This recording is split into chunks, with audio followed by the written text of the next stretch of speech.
안녕하세요. 피부염이 생기면 여러 증상들이 나타나면서 삶의 질이 바닥을 치는데요. 여러 증상들 중에 뭐가 제일 괴롭냐라고 하면 저는 단연 가려움을 뽑고 싶습니다. 그래서 오늘은 제가 두피를 치료하면서 가장 괴로웠던 가려움을 줄일 수 있었던 방법에 대해서 말씀드리도록 하겠습니다. 최근에 날씨가 확 겨울이 되면서 많이 추워졌는데 이렇게 추워지는 시기에 아토피 증상이 좀 심해지는 것 같아요. 그래서 저도 지금 볼 쪽에 빨갛게 올라오기 시작했는데 이런 염증이나 뭐 나중에 진물 이런 여러 증상들 모두 괴롭지만 가려운 게 정말 정말 힘들었습니다. 그래서 어떻게든 가려운 것 좀 해결하고 싶어서 여러 정보들을 찾다 보면 뭐 냉팩을 해서 열을 낮춰라, 그리고 보습제를 듬뿍 발라서 건조하지 않게 해라 라는 정보들을 많이 접할 수 있는데 많은 전문가분들이 말씀해 주시는 것만큼 확실히 효과가 있긴 합니다. 근데 이제 피부 상태에 따라서 어쩔 때는 이런 냉팩 같은 걸 해도 금방 다시 더 가려워지거나, 아니면 어쩔 때는 냉팩 같은 걸 하고 나면 오히려 더 간지럽게 되는 경우도 있더라고요. 그러다 보니까 도대체 이게 왜 그런 건지, 왜 가려운 건지 그 원인에 대해서 집중을 하게 되더라고요. 가려움도 하나의 증상이기 때문에 단순히 증상 완화보다는 증상의 원인을 찾아서 해결하는 게 좀 더 중요해 보였습니다.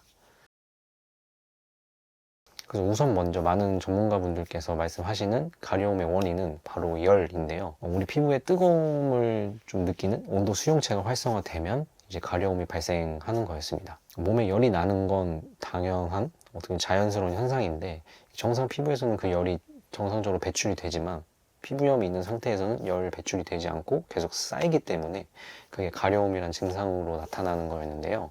이걸 알고 나서 제 나름대로 내린 결론은 평상시에 최대한 열을 내지 않아야 된다라는 거였습니다. 그래서 제가 가려움으로 한참 고생할 당시에 생각을 해보니까 몸에 열이 오를 수밖에 없는 행동들을 많이 하고 있더라고요. 제 스스로 열을 올려놓고 밤에 뭐 가렵고 뜨겁다고 냉팩을 하고 있던 거였습니다. 그래서 그것들을 멈추고 나니까 점점 이제 가려움도 줄어들었어요. 그래서 오늘 그 행동들을 말씀드리려고 해요. 여러분들께서도 한번 점검해 보시길 바라겠습니다. 마스크를 쓰는 이유가 이제 피부염이 발생하면 염증이, 빨간 염증이나 진물 같은 게 생겨서 외관상 좀 문제가 돼서 좀 그걸 가리기 위한 용도로도 쓰고, 또 세균이나 외부 나쁜 물질로부터 피부를 보호하기 위해서 쓰는 경우도 많은데요. 결론적으로 이게 더 악화시켰습니다. 우선 자극이 컸는데요. 아무리 좋은 면 소재, 뭐 다른 소재라도 피부염이 있는 피부에 직접적으로 닿기도 하고 뭐 움직이면서 스치기도 하다 보니까 상처가 날 때도 있고 확실히 자극적이었습니다. 그리고 외부 세균이나 나쁜 물질 같은 경우에는 대부분 유입 경로가 저희 손이거든요. 대부분 손으로 긁다가 뭐 만지다가 뭐 세균이 옮거나 감염되기 때문에 피부를 막는 것보다는 차라리 우리 손을 수시로 씻고 좀 최대한 환부를 만지지 않는 게 훨씬 중요했습니다. 그리고 실내에 있다 보면 뭐 히터도 틀어져 있고 직장인의 경우에는 눈앞에 항상 컴퓨터가 켜져 있어서 열이 오를 수밖에 없는 환경인데요. 여기에다가 마스크까지 껴버리면 안 그래도 열 배출이 안 되는데 열 배출을 막는 방어막을 하나 더 씌운 느낌이라 득보다 실이 훨씬 더 많았습니다. 그래서 실내에서는 마스크를 안 쓰는 게 좋았고요. 실내에서 열이 오르는 걸 최소화하기 위해서 뭐 1시간, 2시간에 한 번씩 5분, 10분 밖에 나가서 바람을 쐬면서 열도 내리고 또 상쾌한 공기를 마시면서 기분 전환을 하는 게 저는 훨씬 더 도움이 됐습니다. 이건 정상적인 피부에서도 엄청 안 좋다고 소문이 자자하기 때문에 저희 같은 피부염이 있는 상태에는 훨씬 더 최악입니다. 뜨겁고 건조한 바람이 피부를 메마르게 하고 또 열이 오르게 하기 때문에 최대한 피하는 게 좋습니다.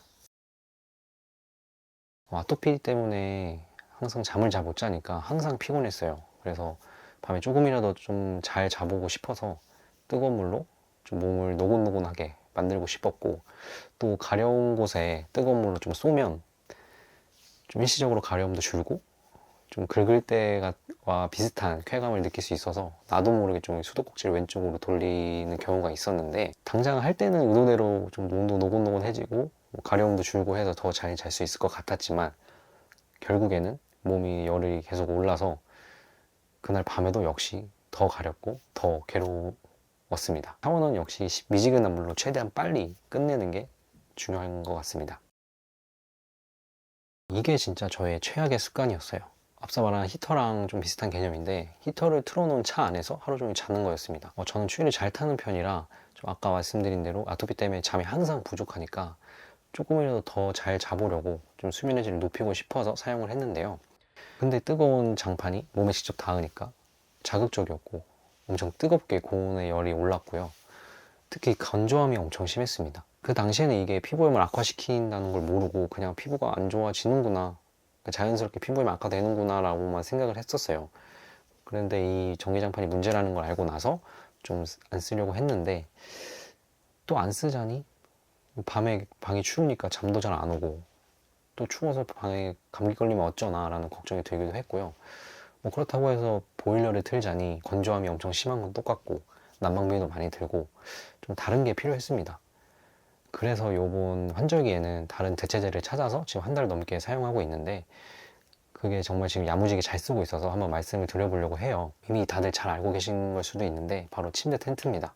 이제는 날씨가 확실히 추워져서 밤에는 방에 한기가 점점 도는데 사실 아직까지는 전기장판을 쓰기에는 애매합니다. 그렇다고 해서 한겨울이 돼도 전기장판 같은 경우에는 이제 이불 덮은 곳만 따뜻하고 얼굴 부위에는 냉기가 그대로 돌아서 얼굴이 시렵고 불편하고 좀 자고 일어나도 개운하지 않은데요. 이거는 직접 열을 내는 게 아니라 이 침대 전체를 막아줘서 한기가 못 들어오게 막아줘서 이 침대 공간이 따뜻해지거든요. 그래서 수면의 질이 훨씬 더 좋더라고요. 한겨울에는 어떨지 한번 써봐야 알겠지만 지금까지는 정말 별점 5개입니다.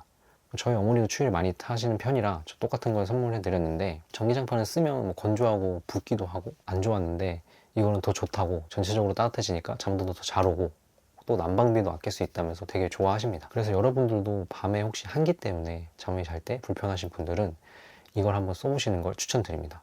정말 진짜 수면의 질이 정말 다릅니다. 네, 정리를 하면 총 4가지 열을 유발하는 행동들을 말씀드렸는데요. 여러분들께서도 한번 이런 것들을 하고 계시지 않는지 한번 점검해 보시면 좋을 것 같아요. 그리고 혹시 이거 말고도 좀 가려움이나 열 관련해서 안 좋은 행동들이 있으면 댓글로 공유해 주시면 보시는 분들에게 많은 도움이 될 것 같습니다. 요즘 날이 많이 추워져서 감기에 걸리시는 분들이 주위에 많더라고요. 근데 저희는 감기에 걸리면 아토피가 확 악화될 수 있기 때문에 건강 관리에 더 유의하셔야 됩니다. 그럼 오늘 영상 봐주셔서 감사드리고요. 좋은 하루 되세요.